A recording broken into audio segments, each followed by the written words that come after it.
The moment I stepped inside the courtroom, I saw my parents already waiting, their smiles sharp and icy, the same kind that used to freeze me in fear when I was little. They looked convinced the victory was theirs before a single word was spoken. Why wouldn't they be? To the world, they were the dazzling Whitmores from television, adored, admired, untouchable, while I was merely the daughter they'd discarded 2 decades earlier. But the rules of this game had changed. My grandfather, the only person who had ever truly cared for me, had passed away, leaving every cent of his billion-dollar fortune to me alone. Now, the very people who abandoned me at his doorstep were dragging me to court to take it back. Standing before the judge, I could feel my pulse beating so loud it seemed to echo off the marble walls. He lifted his gaze, studying me carefully. A flicker of recognition crossed his face, and then, with a stunned tremor in his voice, he said, "Wait, you're her?" The silence that followed was deafening. My parents' polished confidence fractured as the truth they'd buried for years began to surface. I was only 5, the day they vanished from my world. The Santa Barbara sun was merciless that afternoon, blazing, relentless, scorching everything except the hollow chill inside me. My mother, Victoria, crouched in front of me, her white summer dress fluttering, the scent of lilac clinging to her like a lie. "Be good for Grandpa, all right, sweetheart?" she said, her forced smile trembling at the edges. Her lipstick looked too bright, her eyes too dry. My father, Charles, leaned against the car, drumming his fingers on the hood. "Vic, come on.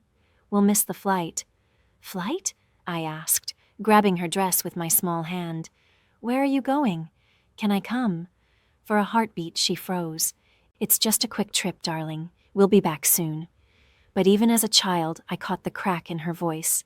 She didn't hug me. Instead, she leaned close enough for her earrings to brush my cheek, kissing the air beside my face. Her heels clicked away like a clock ticking down. The car door slammed, tires crunched against gravel, and their silver convertible vanished behind the iron gates. I chased after it until my breath tore in my chest, until my legs gave up. The smell of dust and gasoline hung heavy in the air. I called out to them, but only the wind and faraway seagulls answered. Then a steady hand rested on my shoulder, firm, kind, familiar. Grandpa Henry knelt beside me, his presence quiet but solid. He never spoke in haste, his words always carried meaning. His gray eyes gentled as he brushed the dirt from my knees. "They don't understand what they've lost, my dear," he whispered, his voice trembling with sorrow and love.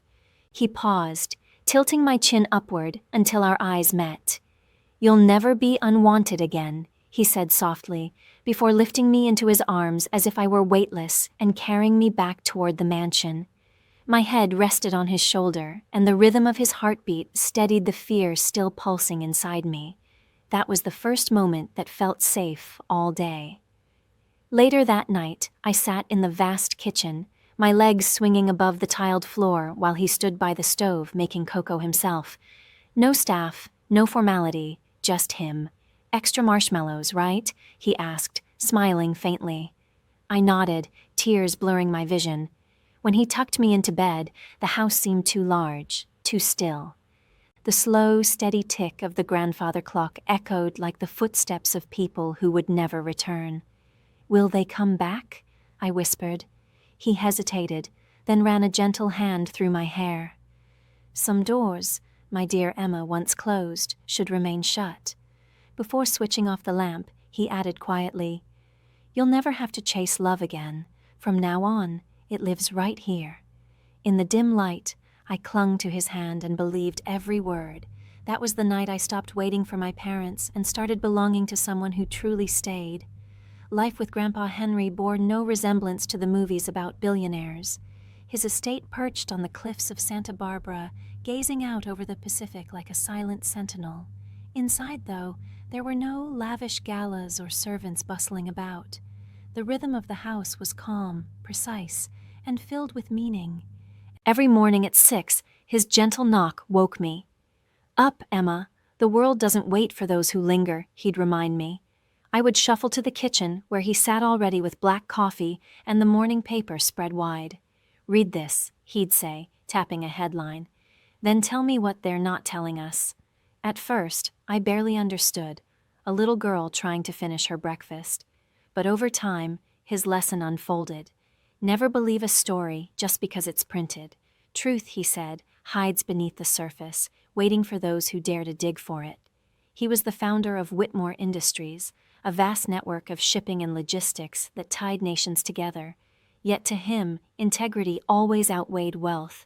Money, he'd often say, is like salt water. The more you drink, the thirstier you become. So make sure what you crave is worth it. I watched the world bend toward him, politicians eager for his handshake, lawyers seeking his wisdom, employees driven not to disappoint. He ruled with fairness, never cruelty, his authority quiet but absolute. When I turned 10, he finally brought me to his office. The glass towers downtown shimmered under the fading light, glowing like the future he was preparing me to inherit.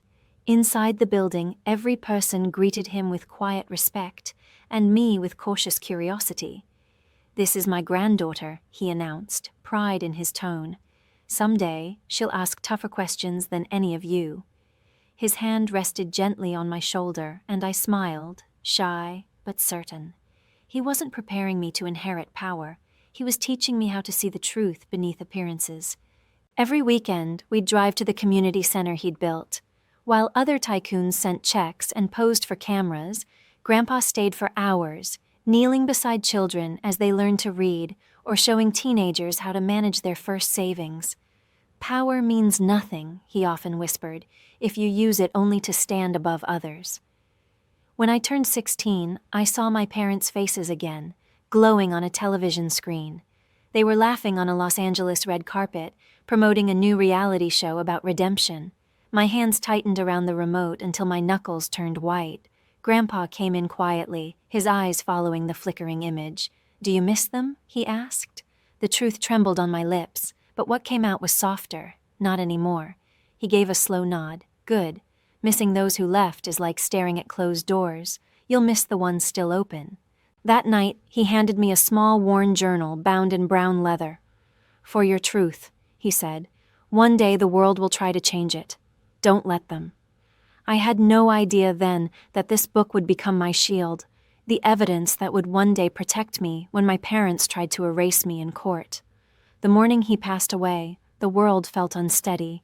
The air hung still, the sea below the cliffs too calm. I found him in his study, his head bowed over his desk, glasses still perched above an open page. The final line he'd written read, "Truth, in the wrong hands, turns to poison." I didn't cry at first. I just stood frozen, staring at the man who had filled every void in my life. Then the grief broke through, sharp and relentless. His funeral gathered the city's elite, magnates, judges, even ex-presidents, all eager to be seen honoring Henry Whitmore, the man who built an empire on integrity. But I wanted none of that. I just wanted one more hour with him, one more of his lessons, one more warm cup of cocoa on a rainy evening. And then I saw them. My parents stood near the front, dressed in sleek black, faces hidden behind designer sunglasses. My mother, Victoria, dabbed her eyes with a lace handkerchief, her tears as artificial as her smile. My father, Charles, looked detached, impatient, like the service was keeping him from something better. When the ceremony ended, they came toward me, the first time in 22 years. "Emma," my mother said softly, tilting her head, "you've grown so much." I took a step back, meeting her painted face with a steady gaze. "You remembered my name." Her smile faltered for a second before she forced it back. "We're family," she said lightly. "We should reconnect." "Family?" I repeated, the word tasting bitter. "You left me with him like I was baggage too heavy to keep." Charles' expression hardened, his jaw clenching. "You always did have a flair for drama." Before I could reply, Henry's attorney, Mr. Samuel Briggs, appeared in the doorway and announced that everyone should gather in the estate office for the reading of the will. A low murmur rippled through the guests as they filed inside. My pulse pounded so loudly I could hear it in my ears. Samuel cleared his throat and began to read. the late Judge Henry Whitmore leaves all properties, including the Whitmore residence, corporate assets and financial holdings, to his granddaughter, Emma Whitmore. The silence that followed was absolute. My mother gasped audibly. "That's not possible," she stammered. Charles slammed his hand on the polished table. He was old. He wasn't in his right mind. But Samuel didn't waver. He also left a written message for his son and daughter-in-law, he said, his tone steady. It reads, "Those who abandon truth for comfort have already surrendered their inheritance." Victoria's lips trembled. "He can't do this. We're his children." Samuel met her eyes without flinching. "He already gave you everything that mattered, a chance to be decent. You chose to waste it." I stood motionless, my fingers gripping the table's edge until they ached. For the first time, I saw my parents stripped bare, their polish gone, their charm unraveling in front of everyone. When the crowd began to drift away, my mother turned toward me, her voice low and venomous. "You'll regret this, Emma. You don't deserve a single piece of what he built." I met her stare evenly. "Neither do you." Outside, the wind roared through the gates, scattering white petals from the funeral wreaths across the gravel. In that moment, I understood that grief and greed often arrive together, and in the whisper of the wind, I could almost hear Grandpa's voice. "Stand tall, Emma. The truth always reaches back." It began again a week later, with a thick white envelope waiting on my doorstep. No sender, just my name written in bold, unmistakable handwriting, Emma Whitmore. I tore it open, expecting sympathy cards. Instead, my eyes froze on the heading, Notice of Civil Action. Below it, the words hit like a blade. Charles and Victoria Whitmore versus Emma Whitmore, claim of undue influence. For several seconds, I couldn't move. My hands trembled so violently that the papers slipped from my grasp. My own parents were taking me to court, accusing me of deceiving the only man who had ever loved me into giving me everything he owned. Within hours, the story exploded. By evening, every headline screamed the same scandal.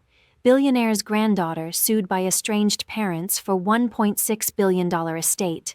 Paparazzi swarmed outside the gates, camera flashes slicing through the dark like bursts of lightning. Early the next morning, my attorney, Robert Hayes, called. His voice carried that practiced calm only years in chaos could teach. "Emma, they're moving quickly. The filing's in Los Angeles County.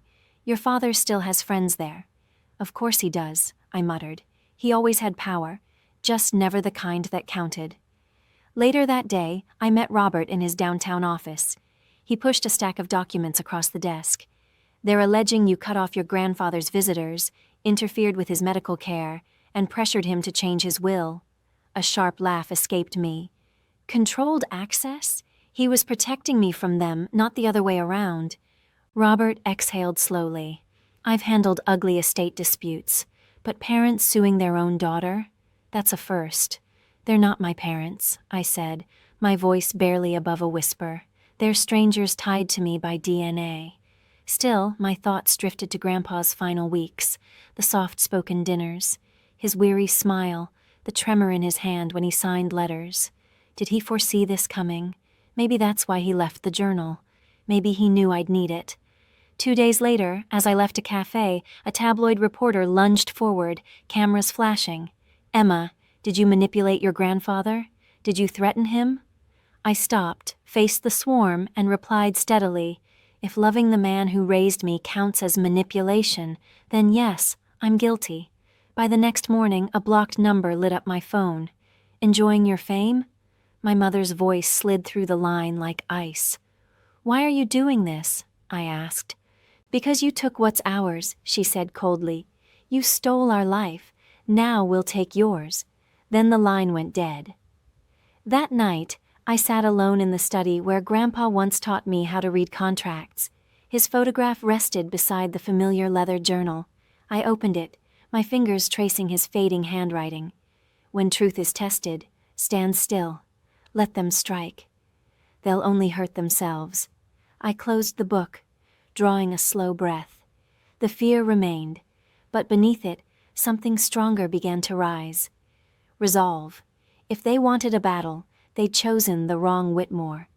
When the first hearing arrived, the sky hung heavy and bruised, clouds pressing low over Los Angeles. Reporters crowded the courthouse steps, hungry for blood. I didn't know whose reputation would die that day, theirs or mine, but I was done running. The courtroom carried the faint scent of polished wood and unease.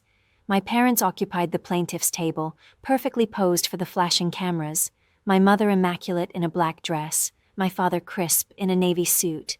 They didn't look heartbroken. They looked rehearsed, like actors mid-scene, performing vengeance for the crowd. As I entered, murmurs rippled through the room.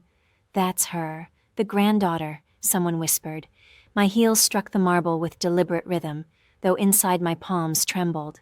Robert leaned toward me, his voice low and steady. "Stay composed, Emma. Let the facts do the talking." At the bench sat Judge Marcus Nolan, a man with silver hair and eyes that missed nothing. His presence dominated the room even before he spoke. When his gaze met mine, a strange flicker of recognition crossed his face. Surprise, maybe disbelief. He took off his glasses slowly. "Miss Whitmore?" he asked, his tone unexpectedly gentle. "Step forward, please." My stomach tightened as I approached. The gallery fell silent. He studied me for several long seconds, then murmured, almost to himself, "You're Henry Whitmore's granddaughter." "Yes, Your Honor." A small nod, then a change in his expression, something like respect. "I clerked for your grandfather once," he said quietly. "He told me, if my granddaughter ever appears in your court, listen closely. She'll be telling the truth." Gasps swept through the spectators. Behind me, I could hear the crack in my mother's mask and the click of my father's clenched jaw. Judge Nolan straightened. "Proceed," he said, his calm voice now edged with conviction, the kind that warned everyone that honesty still had weight here. Their lawyer, Elliot Graves, rose with practiced confidence. "Your Honor," he began silkily, "this young woman isolated her elderly grandfather, interfered with his medical care, and coerced him into revising his will. We intend to prove deliberate fraud." Robert remained unruffled. "We look forward to refuting every falsehood, Your Honor." Graves turned, his smile sharp. "She seems remarkably composed for someone accused of stealing $1 billion. I met his stare, my voice clear and even. "Composure isn't guilt, Mr. Graves. It's faith in the truth." A low hum of approval rippled through the courtroom, the sound of an audience beginning to shift its allegiance. Even Judge Nolan's lips twitched, not quite a smile, but close. Once testimony began, my parents' team threw everything they had: distorted emails, clipped phrases from staff reports, fragments of old correspondence twisted out of context. Each time, Robert met them head-on with clean records, precise timelines, and witnesses whose loyalty to my grandfather's integrity never wavered. But the most brutal blow came when my mother took the stand. Her trembling voice was flawless, every tear perfectly timed. "We only wanted to reconnect with our daughter," she said, pressing a tissue delicately to her cheek. "But Emma pushed us away. She cut us off from Dad.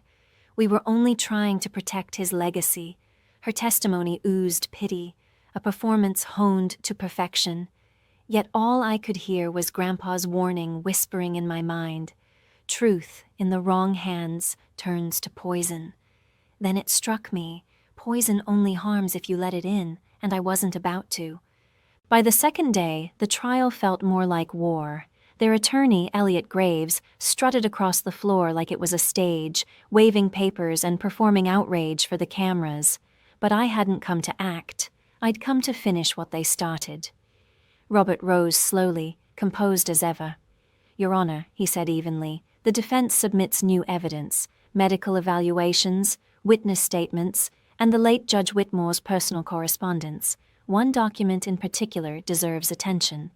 At the word correspondence, my mother's back went rigid. She already knew. Judge Nolan gestured for him to continue. Robert handed over a thick folder, then turned toward me. "Miss Whitmore, please take the stand." My pulse thundered as I crossed the room, each step echoing in the silence. I'd rehearsed this moment countless times, but facing the two people who had both created and betrayed me made my chest ache. Robert placed a letter beneath the evidence camera. My grandfather's familiar handwriting filled the screen, steady, elegant, undeniable. To my dearest Emma, it read, "You were never my duty. You were my choice. If you ever stand against those who left you behind, don't meet them with hate. Let truth defend you. It always will." The room went utterly still.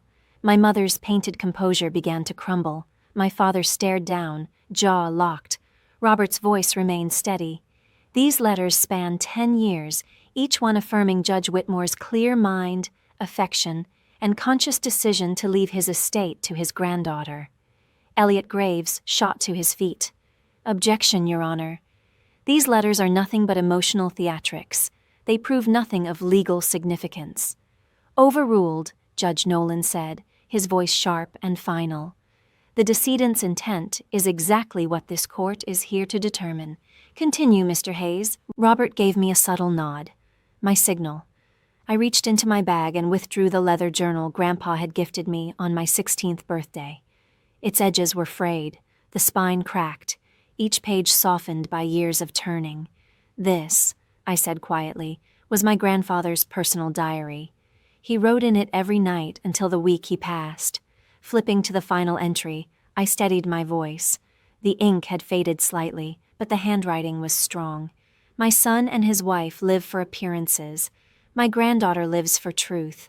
The estate must belong to her, not as a reward, but as protection. She carries my conscience where I no longer can." The silence that followed felt sacred, almost holy. Then my mother's composure shattered. "He was sick," she cried, leaping from her chair. "He didn't know what he was saying. She manipulated him."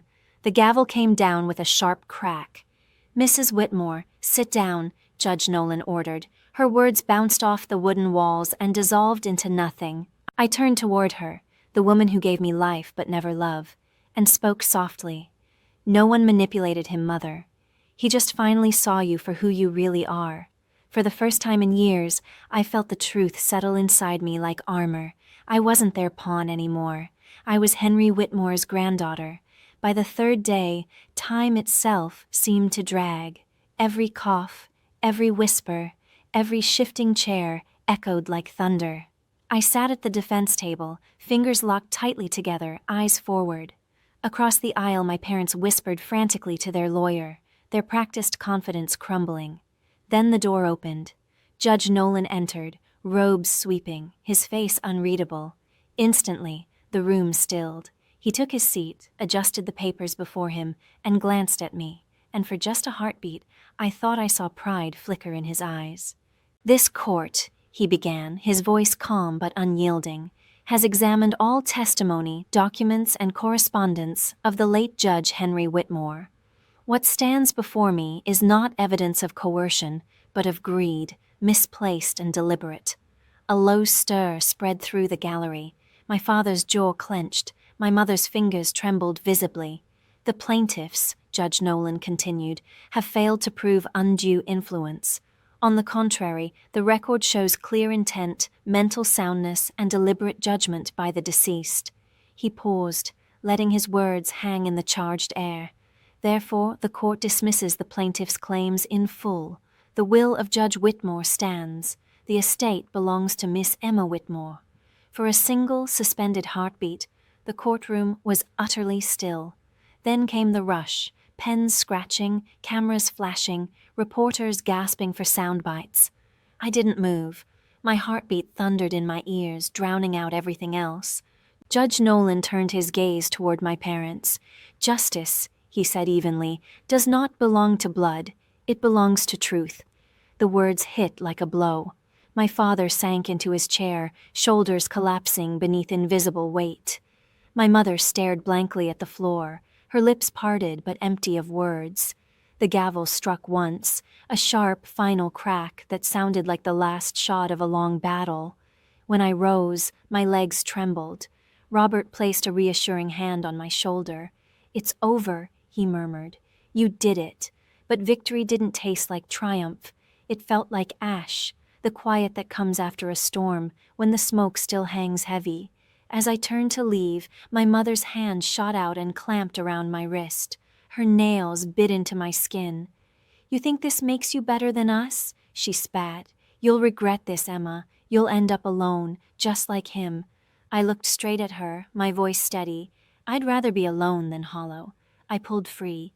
Outside, sunlight flooded the courthouse steps, fierce and blinding, a light that felt like cleansing. The press surged forward, microphones thrust toward me, voices overlapping in a blur of noise. How does it feel to win? What will you do with the money? I paused halfway down the stairs, the wind off the Pacific tugging at my hair. It wasn't about money, I said quietly, just enough for every camera to hear. It was about truth. That night, I sat in the study beneath Grandpa's portrait, the verdict papers resting beside me. I whispered into the silence, "You were right, Grandpa. Truth really does have long arms." And today, it finally reached back. Weeks drifted by after the ruling, but peace didn't come easy. The media frenzy faded, the headlines moved on, yet the quiet that followed felt louder than ever. The estate was legally mine, the mansion on the cliffs, the companies, the fortune, but it all seemed hollow without him. The house felt more like a monument than a home. At night, I wandered its long corridors, past oil portraits and echoing floors, and could almost hear his voice woven into the stillness. Power means nothing if you can't live with your conscience. For the first time, I slept without fear, though not without sorrow. Then one evening, as the sun bled into the Pacific and painted the horizon in deep red light, my phone rang. An unfamiliar number glowed on the screen. I hesitated before answering. "Hello?" A pause, then a voice, fragile, shaking. "Emma?" It was my father, and for a moment I forgot how to breathe. The same man who had thundered accusations across a courtroom now spoke in a voice barely above a whisper, fragile, almost breaking. I read the journal," he said, the words halting. "Your grandfather's entries." I didn't want to believe them, but I couldn't stop reading. His breath hitched. He wrote that I lost my way, that I stopped being his son long before the will was signed. I closed my eyes. "He also wrote that it's never too late to do what's right," I said quietly. There was a pause, then a trembling exhale. "I don't deserve forgiveness